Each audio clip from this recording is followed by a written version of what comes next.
Ms. Tate, I just want to say, on behalf of the Conservative Party, I want to thank you for your efforts in helping us promote the campaign to defund the CBC. Trump has posted saying, as everyone is aware, thousands of people are pouring through Mexico and Canada, bringing crime and drugs at levels never seen before. Right now, a caravan coming from Mexico, composed of thousands of people, seems to be unstoppable in its quest to come through our currently open border on all products coming into the United States and its ridiculous open borders. This tariff will remain in effect until such time as drugs, in particular fentanyl, and all illegal aliens stop this invasion of our country.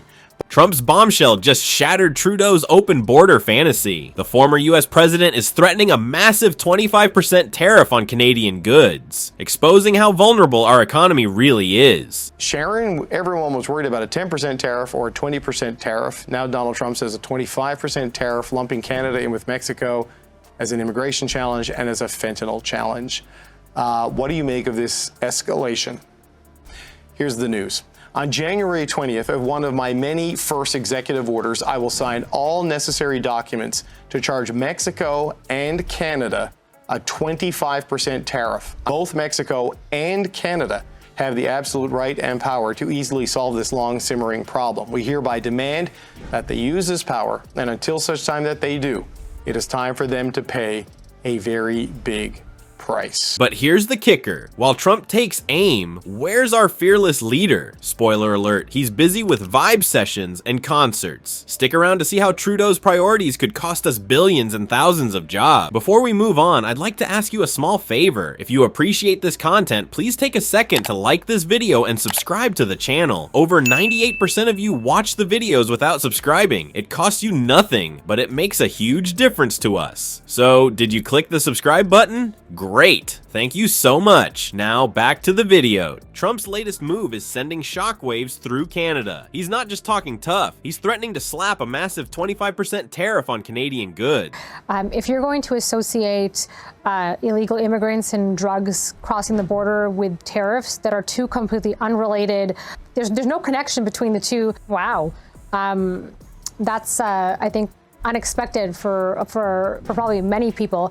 I think this is going to bring a really big challenge if we look at Canada specifically here. This isn't just another political spat, it's a potential economic earthquake that could rattle every corner of our country. Let's face it, Canada's economy is deeply intertwined with the US. We're talking about our biggest trading partner, the destination for over 75% of our exports. If Trump follows through, the fallout could be catastrophic. We're not just looking at numbers on a spreadsheet, we're talking about real people, real jobs, and real communities at risk. From the oil fields of Alberta to the auto plants of Ontario, no sector is safe. Energy exports? At risk. Agricultural products? On the chopping block. Manufacturing? You bet. This tariff threat is like a wrecking ball, ready to smash through industries that employ millions of Canadians. Picture this, factories shutting down, workers being laid off, and for sale signs popping up in once thriving communities. Speaking of that, you alluded to it, we saw anti-Israel protests in Canada. Now, they descended into chaos at the weekend and actually turned violent. We're gonna get you! Final solution! You know what that is, huh?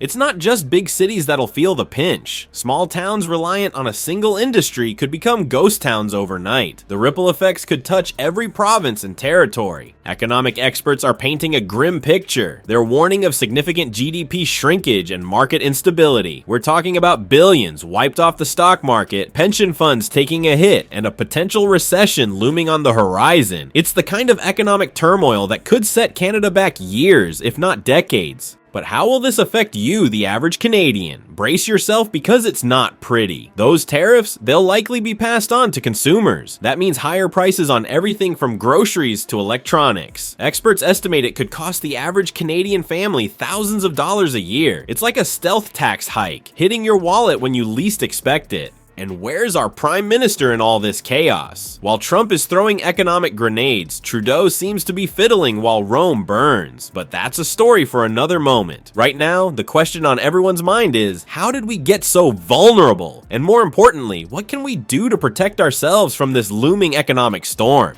Remember that question about how we got so vulnerable? Well, it turns out our own leader might be the answer. While Trump plots economic warfare, Trudeau's been spotted somewhere you'd never expect. His choice of venue speaks volumes about where his focus really lies. Imagine this. As Trump threatens to demolish our economy, where do we find our Prime Minister? At a Taylor Swift concert of all places. That's right, while Canada faces a potential economic meltdown, Trudeau is busy shaking it off with Taylor. It's a stark contrast that's leaving Canadians fuming.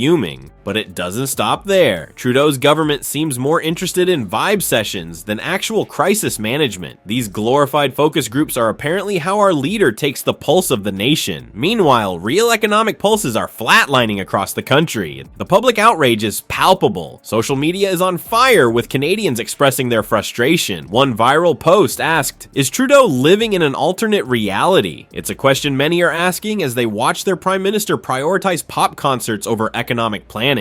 This isn't the first time Trudeau's judgment has been questioned when it comes to US relations. Remember when he was caught on camera mocking Trump at a NATO summit? That little gaffe didn't exactly smooth things over with our biggest trading partner. Now, as we face a serious threat from south of the border, Trudeau's past missteps are coming back to haunt us. While Trudeau dances the night away, what critical actions is he neglecting? Experts point to missed opportunities for economic safeguarding. There's been no robust plan to diversify our trade relationships. No serious attempt to strengthen key industries against potential tariffs. It's as if the threat isn't even on Trudeau's radar. The latest polls paint a grim picture of public opinion. The Liberal Party has plummeted to a mere 17% support, down 5% from previous polls. It's a clear sign that Canadians are losing faith in Trudeau's ability to lead during this crisis. As we stand on the brink of economic turmoil, Trudeau's priorities have left Canada exposed and vulnerable. His focus on concerts and vibes has come at the cost of real economic planning. It's a dangerous game of neglect that could have far-reaching consequences for every Canadian. The question now is, how much will Trudeau's misplaced priorities cost us? As Trump's tariff threat looms large, Canada finds itself unprepared and exposed. It's a stark reminder that in the high-stakes world of international economics, the price of poor leadership can be devastating. Canada's economic future is hanging by a thread, and Trudeau's misplaced priorities are to blame. While Trump readies his tariff hammer, our PM's busy with pop concerts and vibe sessions. It's a recipe for disaster that could cost us billions and thousands of jobs. We can't afford this leadership vacuum anymore. It's time to demand real action and solid economic safeguards. Trudeau needs to step up or step aside. We need a leader who will fight for our economy, not one who's more interested in Taylor Swift's latest hit.